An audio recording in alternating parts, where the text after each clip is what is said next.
Hello! Musta na po kayo lahat diyan? Sana okay kayo lahat. Maraming salamat po sa mga nakapanood ng aking mga tutorial videos. At pati na rin sa mga old and new subscribers. Maraming salamat po. Ang topic po natin ngayon ay papaano maglagay ng hashtag channel name sa may video title. Ang title po ng video topic natin ay maglagay ka nito. Yun pong hashtag channel name.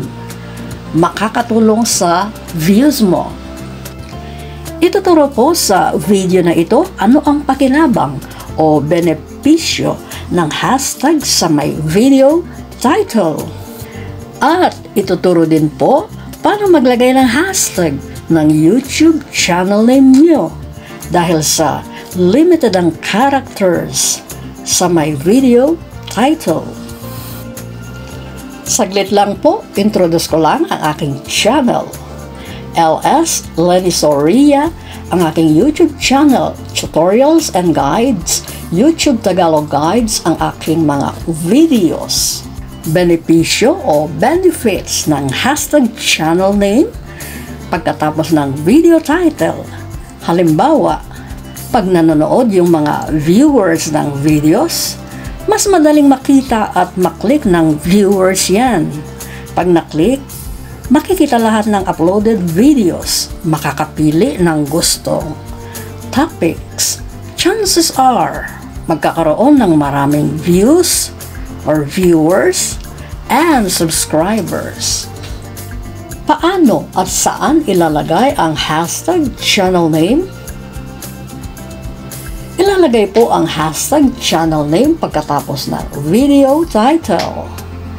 Tansyahin lang po ang video title dahil sa 100 characters lang po ang pwede para nang sa gayon malagyan ng hashtag channel name ang video title niyo. Ganito po ang ating gagawin. Gagamit tayo ng YouTube Studio application. Click po natin ang YouTube Studio application.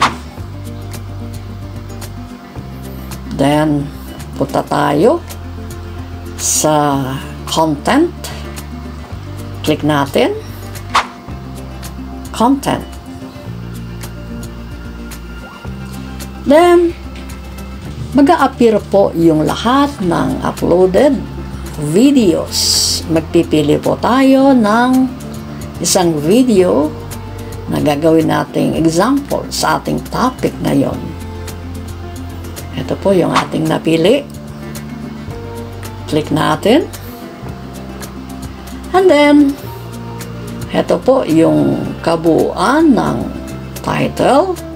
Doon sa pinaka-upper right portion, may makikita kayong parang lapis, pencil. Click natin.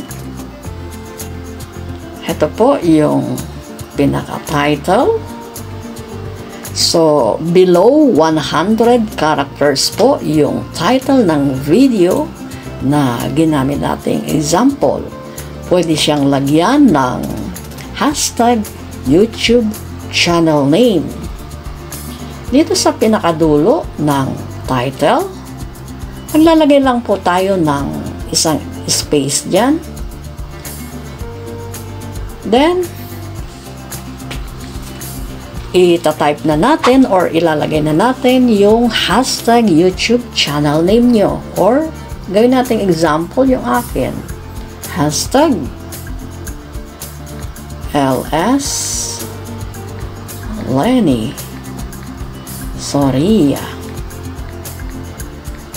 Wala pong space or spaces yung YouTube channel name na may hashtag. Then, pagkatapos po na inilagay yung hashtag channel name, click natin yung save.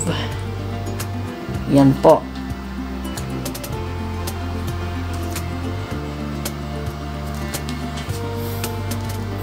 Then, go back po tayo.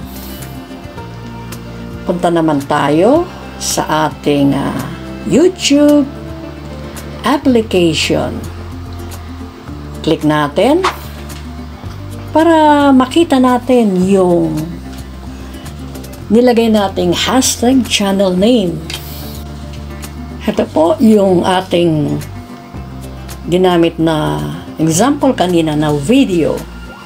Click natin para makita natin yung ginawa nating hashtag channel name. Ito po yung ginawa nating hashtag channel name. Ito. Yan. So, ito po yung pinaka-title. Yan. Kung gusto nyong makita yung buo. So, ito po siya. Click natin yung title. And then, yan po. Ito yung nilagay nating hashtag channel name sa title ng video. Sana nakatulong po ang video topic na ito sa inyo. Hanggang dito na lang po ang ating topic. Maraming salamat po and subscribe. Magkita po tayo next video topic. Bye!